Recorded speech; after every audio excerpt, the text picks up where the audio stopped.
These next three examples deal with quadratics that are in vertex form already. So what vertex form looks like is y equals a times x minus h squared plus k. So there's only one term that has an x in it. Usually it's in parentheses or by itself being squared. And then h is a number, k is a number. The vertex, when it's in vertex form, is given by h comma k. All right, so what we're looking at here, notice that a is -1. That's the coefficient in front of the parentheses. H is the opposite of this number, so h is -1.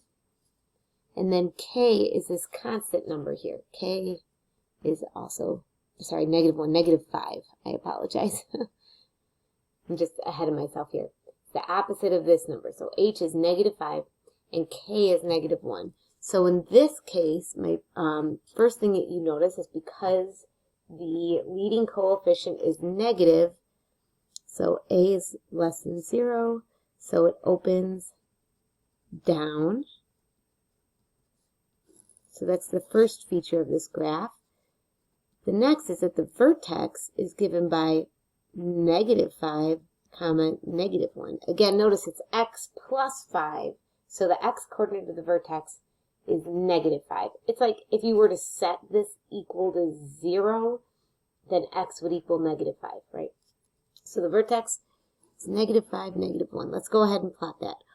1, 2, 3, 4, 5, -1. Okay, notice that because it opens down and the vertex is below the x-axis, there's going to be no x-intercepts. But we can find the y-intercept.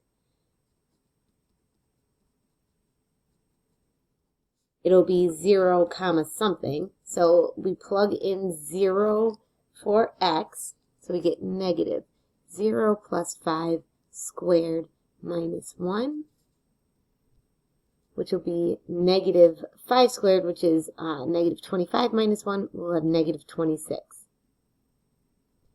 Okay, so clearly that's off my graph, so I'm not going to be able to plot that point, but there it is anyways, the y-intercept. Let's just plot some points that are right around the vertex here. So let's say when this is x equals -5, let's plug in x equals -4.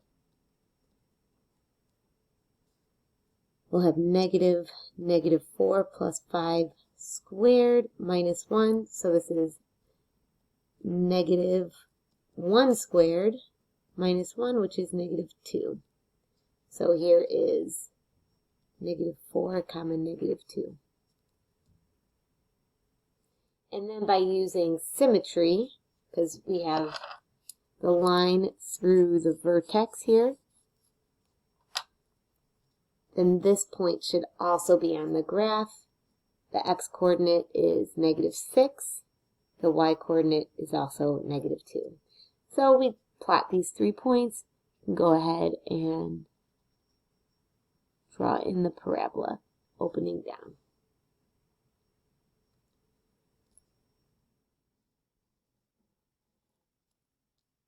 All right, let's do another example. This one looks a little different because it doesn't have that parentheses x minus h. But let's just identify all the pieces here. A is 3. Notice this x squared. This is like x minus 0 squared. Right? Same thing. So h is actually 0. And here is your k. K is 2. So the vertex is x is 0, k is 2, 0, comma 2. Oh, also because a is positive, it's going to open up. Okay, now let's go ahead and plot some more points. The y-intercept.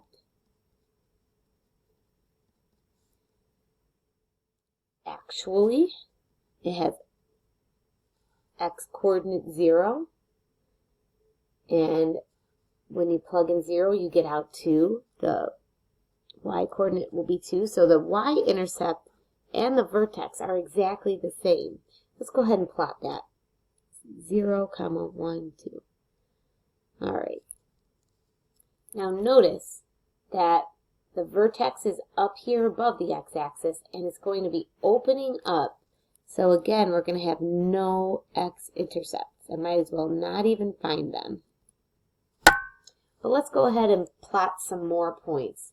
Might as well maybe 1 and 2.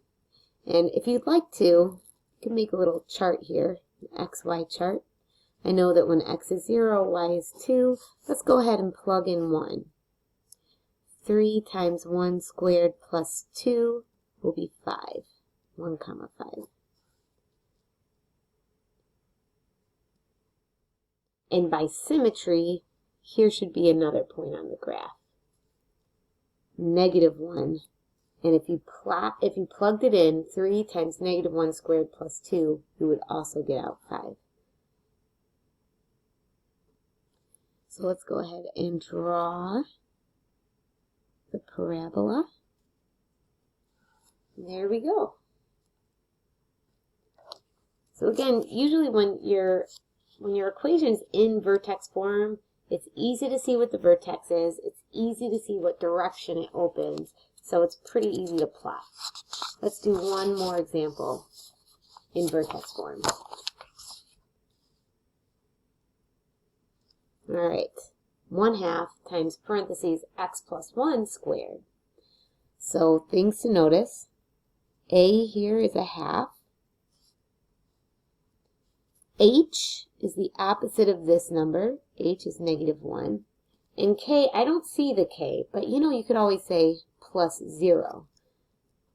So K is going to be 0. All right, let's go ahead and write down the features. First, because A is positive, this parabola will open up. So it opens up. First key feature. Next key feature is our vertex. H is -1, K is 0. So that'll be right there. All right, so let's see. If the vertex is right here on the x-axis and it opens up, this will actually be the only x-intercept. That's also our x-intercept. Let's find what the y-intercept is. If you plug in 0, we get 1/2 times 0 plus 1 squared, which is 1/2 times 1 squared, which is just 1/2. So it'll be 0, 1/2. Right there. Let's start making this XY chart. XY. Again, I've got my vertex, my x-intercept, -1, 0. Also 0, 1/2. And by symmetry, we're looking at the vertical line through the vertex. I do believe I should have another point right about here, which is at -2, 1/2.